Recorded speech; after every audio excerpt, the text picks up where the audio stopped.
Ladies and gentlemen. Good evening, I'm Joe Tessitore alongside Teddy Atlas, and we welcome you to the Thomas & Mack Center just off the Vegas Strip. Our main event should be a good one tonight. 12 rounds in the light heavyweight division between Roy Jones Jr. and Bernard Hopkins. Roy Jones Jr.'s ring walk, he just exudes confidence, carrying himself like a champion.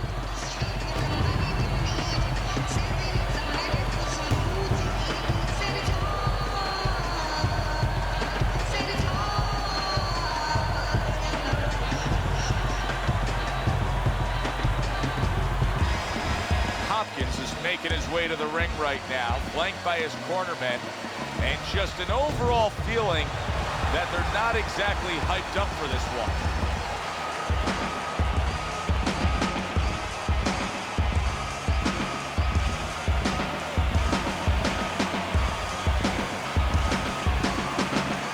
Introducing first, in the blue corner, with a record of 54 victories, with 40 by knockout and 7 defeats, from Pensacola, Roy Jones Jr.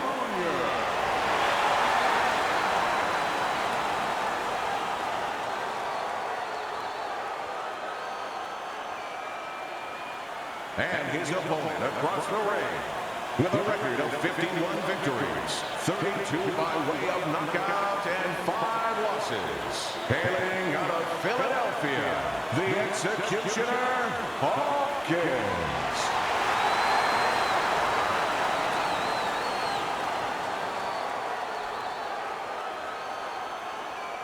We went over the rules in the dressing room.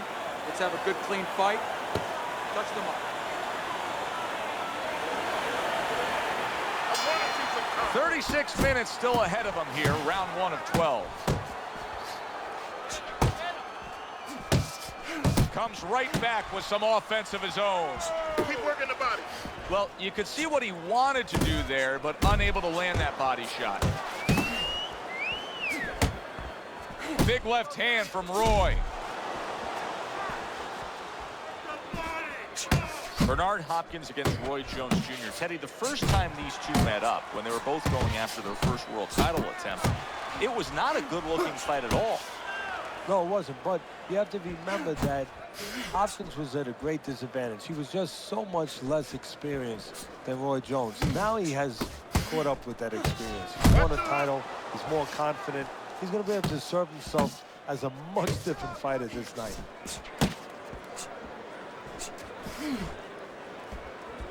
And Roy snaps off that lightning-fast hook.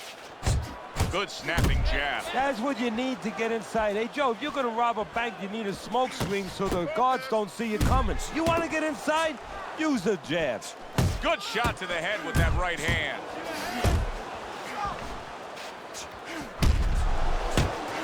And yet another big shot comes in. Oh, that got him. That wrecked him right there. He's down for the first time.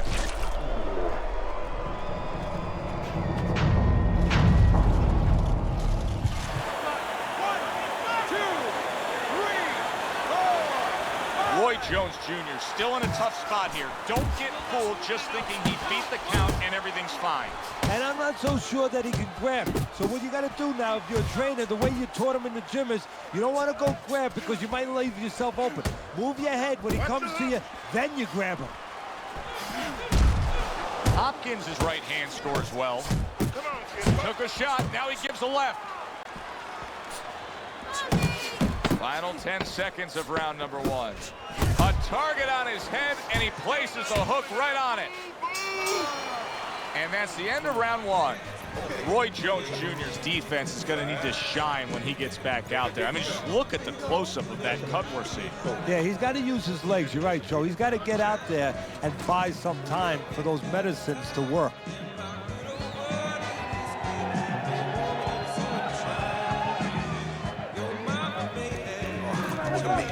This is yours. You hear me? This is your fight. Keep it up. Keep scoring points. Just keep throwing punches. Look, standing straight up.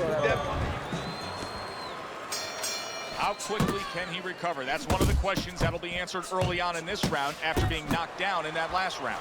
Well, what he has to do is go out there, be defensive-minded. I think get a little time early on. Don't worry about winning or pressing the first part of the round. Just get himself together, then start picking it up after that. Blocks it away. Block! Block! Oh, keep your feet moving. Able to cover up along the belt line, blocks that one.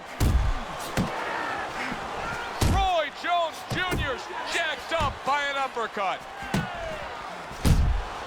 Up top with the right hand.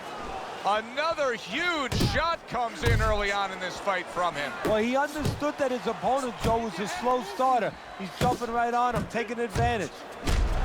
Roy connects with that right hand.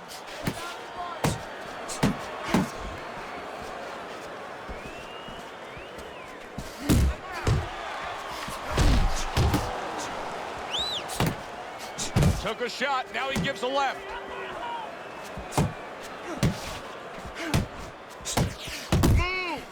If Roy Jones Jr.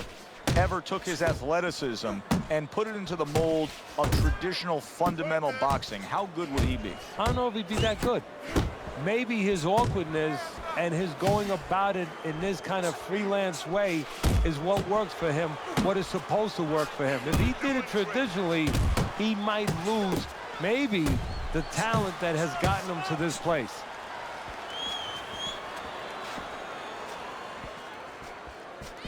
Come on, kid, focus. 10 seconds to go in this round. You know, we're early in this fight, but Roy Jones Jr.'s energy may come into question soon. He's throwing a lot of punches, Teddy. Yeah, and his mental energy, too. I'm wondering if he's getting a little discouraged that his opponent is not showing a lot of effect from all those shots.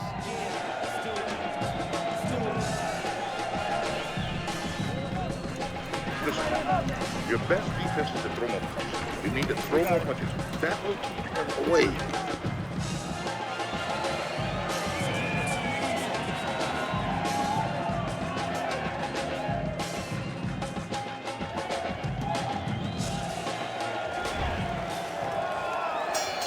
And round number 3 is underway.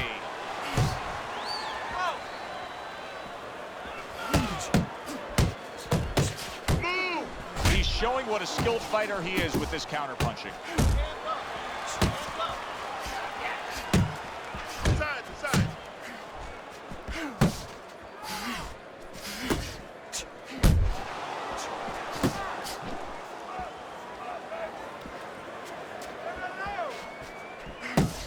And now he's acting like a fighter, coming back with the right hand after getting short upon. Keep doing what you're doing.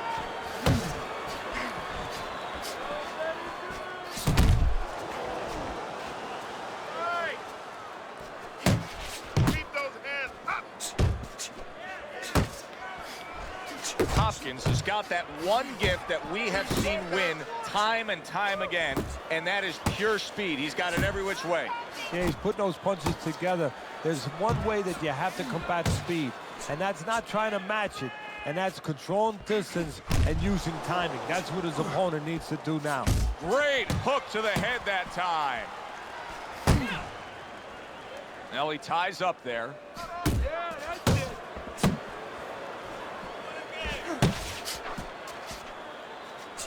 A well-placed overhand right. Took a shot, now he gives a left. Side, side. He gives as well as he takes. You saw it on that exchange.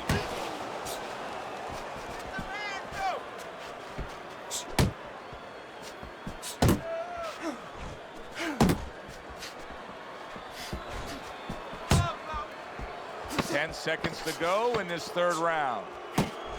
Roy Jones Jr. is able to avoid that punch. And the bell rings, signifying the end of the round. It's okay. Whenever he misses, count. Stop yourself. Still win this one.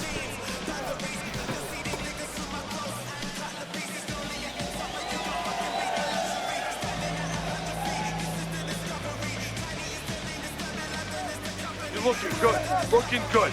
And he's tired. Look at him. He's so fucking tired. He's got nothing left. Now listen to me. I need you to double up your punches and keep the lead, all right? Start of round number 4, and Teddy's scorecard a very easy one to read. 3 rounds to none. Of course, his opponent's gone down already, so he can just build upon that lead at this point. Well, his opponent's acting like a guy who hasn't eaten for a week, and he's being fed right hands. Parries that punch away. Bernard Hopkins really has a way of almost going into a shell. Plus, he gives his opponent such angles. He is a very tough defensive fighter to conquer.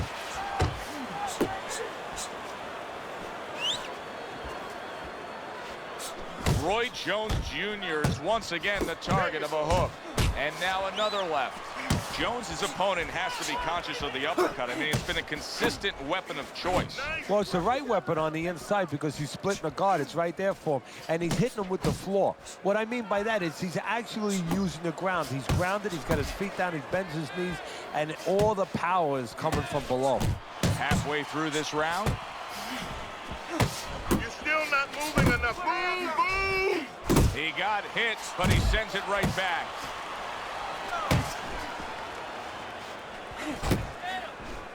Keep working the body. Nice work with the uppercut.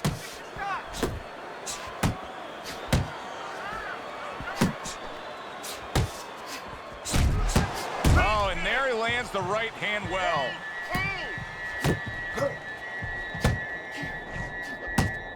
And now he's targeting upstairs. Oh, what a hook upstairs.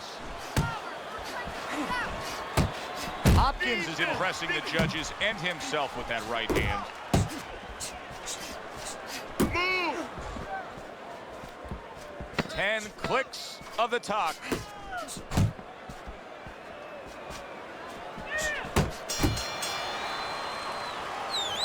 All right. You are dominating this fight. Keep it up.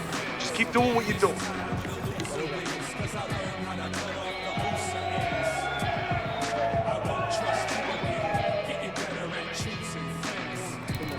You need to capitalize on his mistakes, okay? I want to see that counter hook. Make him pay for his mistakes. Throw the body, then to the head, then finish to the body.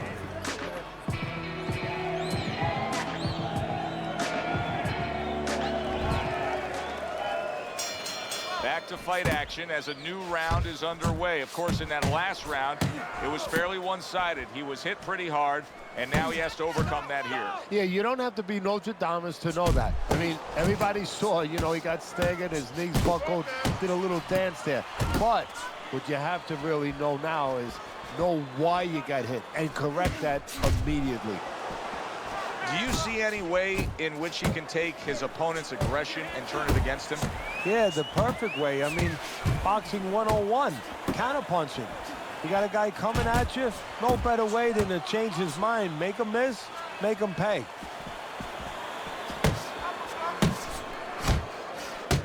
Counters with a crushing blow to the head. Solid straight right hand.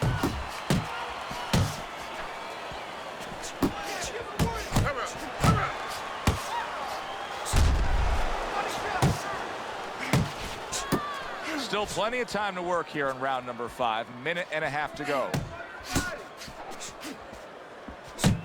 Roy Jones Jr.'s cranked by an uppercut. He took a shot. He is not in good shape. Big shot. Oh, and he goes down again. The question is, can he rise up and continue on?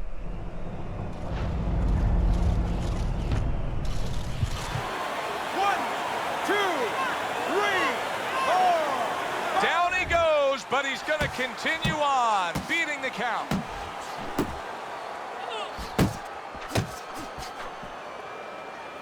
And he just holds on there.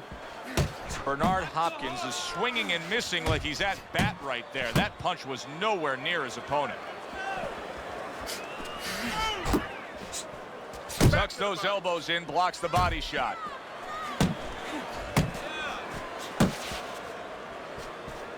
Final 10 seconds of this 5th round. Well, I like the way he went to the body with that hook. And we come to the end of the round.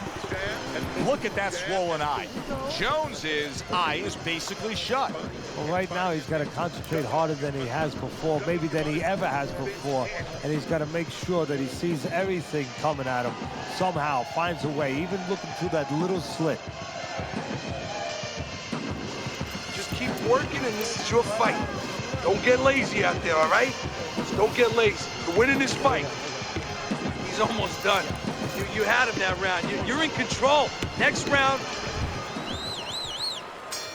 Start of the round, but Teddy, it could be the end of the fight. He's been knocked down numerous times, including the last round. You're probably right, Joe, but when things are darkest is when you find out what is special inside somebody, where they can go to a place you never expect them to be able to go to. Look at Archie Moore, Yvonne Durrell, years ago. Archie Moore was over 40 years old, in there with a 20-something-year-old Durrell. He was on the floor 3 times in the first round. He found a way to come back and knock him out in the 11th. Is this another one of those nights? Jones has gone into a defensive shell, but that shell has cracks in it. Yeah, it does, and the reason why it's getting cracked is because his opponent is confident that with those earmuffs on, you know, going into that peekaboo defense that he is, he knows he's handcuffed, so he's putting together 3, 4, 5 punches where normally he would only throw 1 or 2, worried something's going to come back. Halfway through round 6.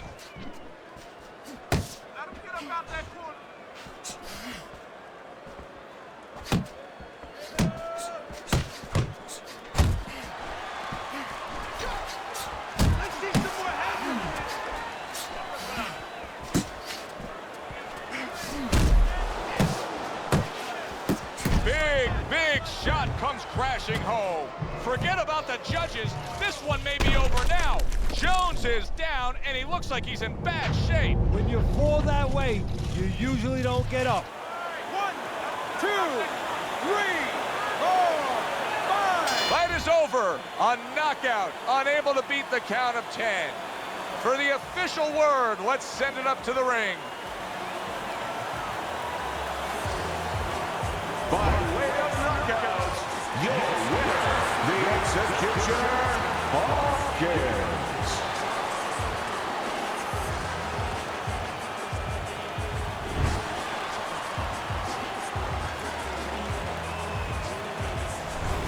Now that's how you end a fight right there. Yes, he was controlling throughout, but he made a good, clean finish with the knockout. Yeah, as a trainer, you want to know, can a guy punch? Can a guy defend? You know, can a guy control distance? But you want to know, can a guy finish? He got the answer. Yes, he can finish. For Teddy Atlas, I'm Joe Tessitore.